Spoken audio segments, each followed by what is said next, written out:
അസ്സലാമു അലൈക്കും വറഹ്മത്തുള്ളാഹി വബറകാതുഹു.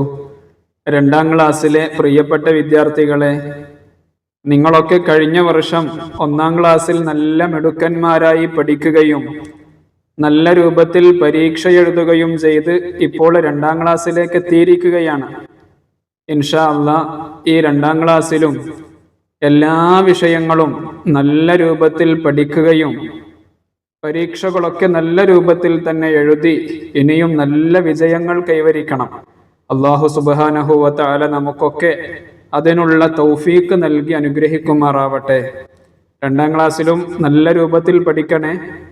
ഇൻഷാ അല്ലാഹ് ഈ വീഡിയോയിൽ ലിസാനുൽ ഖുർആനിന്റെ ആദ്യത്തെ പാഠമാണ് നമ്മൾ ചർച്ച ചെയ്യുന്നത്. മദ്രസ തുറന്ന് എല്ലാ വിഷയങ്ങളിലും ഒന്നും രണ്ടും പാഠങ്ങളൊക്കെ നിങ്ങൾ പഠിച്ചില്ലേ? നമ്മുടെ ഈ ചാനലിലൂടെ എല്ലാ വിഷയങ്ങളും ഓരോ പാഠങ്ങളായിട്ട് തന്നെ വിശദമായി പഠിക്കാനുള്ള അവസരം നിങ്ങൾക്കുണ്ട്. ആ അവസരങ്ങളൊക്കെ നിങ്ങൾ ഉപയോഗപ്പെടുത്തി നല്ല മിടുക്കന്മാരായിട്ട് തന്നെ പഠിച്ചു വളരണമെന്ന് ആമുഖമായി സ്നേഹത്തോടെ ഓർമ്മപ്പെടുത്തുകയാണ്. ലിസാനുൽ ഖുർആൻ അറബി ഭാഷ പഠിക്കാനുള്ള കിതാബാണ്. എന്താണ് ലിസാനുൽ ഖുർആനിൽ നമ്മൾ പഠിക്കുന്നത്? അറബി ഭാഷ. അറബി ഭാഷയെ പരിചയപ്പെടാനുള്ള കിതാബാണ് ഈ ലിസാനുൽ ഖുർആൻ. വളരെ സിമ്പിളായിട്ട് വളരെ എളുപ്പത്തിൽ പഠിക്കാൻ പറ്റുന്ന ഒരു കിതാബും കൂടെയാണ് ലിസാനുൽ ഖുർആൻ. നമുക്കിവിടെ ആദ്യത്തിൽ ഒരു ദുആ തന്നിട്ടുണ്ട്. ഈ ദുആ നമ്മൾ കാണാതെ പഠിക്കാനുള്ളതൊന്നുമല്ല. എന്താണ് ദുആ?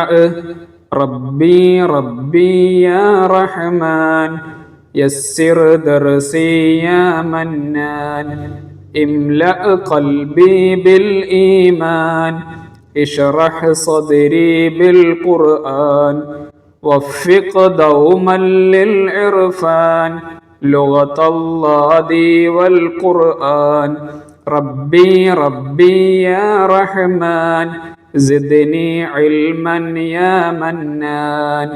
വിദ്യാർത്ഥികളോട് വീണ്ടും പറയാണ്, ഇത് കാണാതെ പഠിക്കാനുള്ള ഒരു ദുആ അല്ല, ഒരു പ്രാരംഭ പ്രാർത്ഥന എന്നുള്ള നിലക്ക് നമുക്ക് ചൊല്ലാനുള്ള ദുആ ആണ്. ഇനി നമുക്ക് പഠിക്കാനുള്ളത് അൽ വഹ്ദത്തുൽ ഊല എന്ന ഈ ഒന്നാമത്തെ യൂണിറ്റ് മുതലാണ്. ലിസാനുൽ ഖുർആനിനെ പല യൂണിറ്റുകളായി തിരിച്ചിട്ടാണുള്ളത്. ഈ ഒന്നാമത്തെ പേജിൽ നിറയെ ചിത്രങ്ങൾ നമുക്ക് കാണാൻ സാധിക്കുന്നുണ്ട്. എന്തെല്ലാം ചിത്രങ്ങളാണ് ഇവിടെ തന്നിട്ടുള്ളത്? വിദ്യാർത്ഥികൾ നിർബന്ധമായും ഈ ചിത്രങ്ങൾ ശരിക്ക് മനസ്സിലാക്കേണ്ടതുണ്ട്. കാരണം ഇനി അങ്ങോട്ടുള്ള 1 മുതൽ 4 വരെയുള്ള പാഠങ്ങളിൽ ഉപയോഗിക്കുന്ന ചിത്രങ്ങൾ, വാക്കുകൾ ഈ ഒന്നാമത്തെ പേജിലുള്ള ഈ ചിത്രങ്ങളെ അടിസ്ഥാനമാക്കിയായിരിക്കും. അതുകൊണ്ട് തന്നെ ഈ ഒന്നാമത്തെ പേജിൽ തന്ന വസ്തുക്കൾക്കൊക്കെ അറബിയിൽ എന്താണ് പറയുക എന്ന് വിദ്യാർത്ഥികൾ നിർബന്ധമായും പഠിച്ചിരിക്കണം. എല്ലാം ഒരുമിച്ച് പഠിക്കേണ്ട ആവശ്യമില്ല.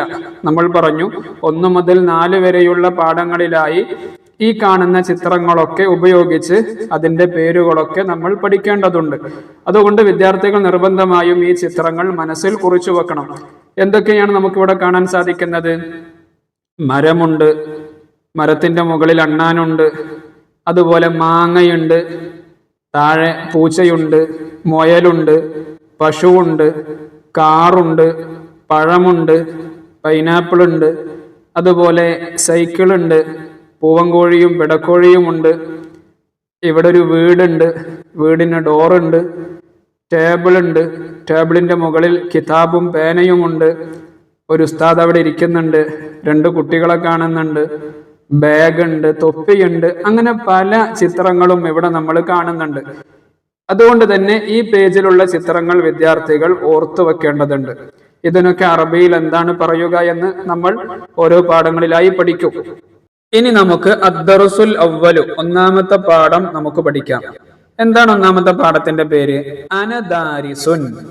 അനദാരിസുൻ, ഞാൻ വിദ്യാർത്ഥിയാകുന്നു. അന എന്ന് പറഞ്ഞാൽ ഞാൻ, ദാരിസുൻ എന്ന് പറഞ്ഞാൽ വിദ്യാർത്ഥി. ഈ പാഠത്തിൽ നമുക്ക് പ്രധാനമായും പഠിക്കാനുള്ളത് അന എന്നുള്ള ഒരു പ്രയോഗമാണ്. താഴെ കുറെ ഉദാഹരണങ്ങൾ തന്നിട്ടുണ്ട്. കണ്ടോ? മുയല് പറയാണ് അന അർനബുൻ, ഞാൻ മുയലാകുന്നു.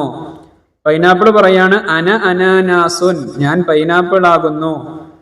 പഴം പറയാണ് അന മൗസുൻ, ഞാൻ പഴമാകുന്നു. അണ്ണാന് പറയാണ് അന സിൻജാബുൻ, ഞാൻ അണ്ണാനാകുന്നു. ഉസ്താദ് പറയാണ് അന ഉസ്താദുൻ, ഞാൻ ഉസ്താദാകുന്നു. വിദ്യാർത്ഥി പറയാണ് അന ദാരിസുൻ, ഞാൻ വിദ്യാർത്ഥിയാകുന്നു. വിദ്യാർത്ഥിനി പറയാണ് അന ദാരിസത്തുൻ, ഞാൻ വിദ്യാർത്ഥിനിയാകുന്നു. പൂവ് പറയാണ് അന സഹറത്തുൻ, ഞാൻ പൂവാകുന്നു. അപ്പോൾ ഈ ഉദാഹരണങ്ങളിലെല്ലാം അന എന്നുള്ളത് ചുവപ്പ് നിറത്തിലാണ് കൊടുത്തിട്ടുള്ളത്. ഈ പാഠത്തിൽ നമുക്ക് പഠിക്കാനുള്ളതും അന എന്നുള്ള ഒരു പ്രയോഗമാണ്. എന്താണ് അന എന്നുള്ളതിന്റെ അർത്ഥം? ഞാൻ എന്നാണ്. അപ്പോൾ ഓരോ വിദ്യാർത്ഥികളും സ്വന്തമായിട്ട് ഇങ്ങനെ പറഞ്ഞു നോക്കുക. ഞാൻ യാസീനാകുന്നു, ഞാൻ ഫാത്തിമയാകുന്നു. അതെല്ലാം അന വെച്ച് ഇങ്ങനെ പറഞ്ഞു നോക്കുക. അന ഫാത്തിമ, അന യാസീൻ, അന സുഹൈൽ. അങ്ങനെ ഓരോരുത്തരും ഓരോരുത്തരുടെ പേര് വെച്ച് അന കൂട്ടി പറയുക. അതിന്റെ അർത്ഥം എന്താണ്? ഞാൻ എന്നാണ്. അപ്പോൾ ഞാൻ യാസീനാകുന്നു, അല്ലെങ്കിൽ ഞാൻ ഫാത്തിമയാകുന്നു, ഞാൻ ആസിഫാകുന്നു, ഞാൻ ബസീറയാകുന്നു. അങ്ങനെ ഓരോരുത്തരും ഓരോരുത്തരുടെ പേര് വെച്ച് ഇങ്ങനെ പറഞ്ഞു നോക്കുക. ചുരുക്കത്തിൽ അന എന്ന് പറഞ്ഞാൽ എന്താണ് അതിന്റെ അർത്ഥം? ഞാൻ എന്നാണ്. ഇവിടെ വിദ്യാർത്ഥികൾ ശ്രദ്ധിച്ചോ, നമ്മൾ ഇവിടെ മുയലിന്റെ ഫോട്ടോയുണ്ട്, പൈനാപ്പിളിന്റെ ഫോട്ടോയുണ്ട്, പഴമുണ്ട്, അണ്ണാനുണ്ട്, ഉസ്താദുണ്ട്, അതുപോലെ വിദ്യാർത്ഥിയുണ്ട്, വിദ്യാർത്ഥിനിയുണ്ട്, പൂവുണ്ട്. ഈ ഫോട്ടോയൊക്കെ നമ്മൾ ഈ ഒന്നാമത്തെ ഈ പേജിൽ നമ്മൾ കണ്ടിട്ടുണ്ട്. അതുകൊണ്ടാണ് ഞാൻ നേരത്തെ പറഞ്ഞത്, ഈ ഒന്നാമത്തെ പേജിലുള്ള ഈ ചിത്രങ്ങളാണ് ഇനി അങ്ങോട്ടുള്ള 1 മുതൽ 4 വരെയുള്ള പാഠങ്ങളിൽ ഉപയോഗിച്ചിട്ടുണ്ടാവുക. അതുകൊണ്ട് തന്നെ ഈ ഓരോ സാധനത്തിനും എന്താണ് അറബിയിൽ പറയുക എന്ന് വിദ്യാർത്ഥികൾ അറിഞ്ഞിരിക്കണം. മുയലിന് എന്താ അറബിയിൽ പറയേണ്ടത്? അർനബുൻ. പൈനാപ്പിളിന് എന്താണ് അറബിയിൽ പറയുക? അനാനാസുൻ. പഴത്തിന് എന്താണ് പറയുക? മൗസുൻ. അണ്ണാൻ എന്താണ് പറയുക? സിൻജാബുൻ. ഉസ്താദിന് ഉസ്താദ് എന്ന് തന്നെയാണ് പറയുക. വിദ്യാർത്ഥിക്ക് ദാരിസുൻ, വിദ്യാർത്ഥിനിക്ക് ദാരിസത്തുൻ, പൂവിന് സഹറത്തുൻ. അപ്പോൾ ഇതിന്റെയൊക്കെ അറബി പദങ്ങൾ കൂടെ വിദ്യാർത്ഥികൾ നിർബന്ധമായും അറിഞ്ഞിരിക്കുക. ഇനി ഇവിടെ രണ്ടാമത്തെ പേജിൽ ഹയ്യ നഖറ നമുക്ക് വായിക്കാം. അന ബാസിമുൻ. എന്താണ് അർത്ഥം? ബാസിമു പറയാണ് അന ബാസിമുൻ, ഞാൻ ബാസിമാകുന്നു. അന ലുബ്നത്തു, ഞാൻ ലുബ്നയാകുന്നു എന്ന് ലുബ്ന പറയാണ്. അന ദാരിസുൻ, ഞാൻ വിദ്യാർത്ഥിയാകുന്നു. അന ദാരിസത്തുൻ, ഞാൻ വിദ്യാർത്ഥിനിയാകുന്നു. അപ്പോൾ വിദ്യാർത്ഥികൾക്ക് മനസ്സിലായിട്ടുണ്ടാകുമെന്ന് കരുതുന്നു. ഈ പാഠത്തിൽ നമുക്ക് പഠിക്കാനുള്ള പ്രധാനപ്പെട്ട പോയിന്റ് അന എന്നുള്ളതാണ്. അന എന്നുള്ളതിന്റെ അർത്ഥം ഞാൻ എന്നാകുന്നു. ഇനി അടുത്തത് നക്തുബു, നമുക്ക് എഴുതാം.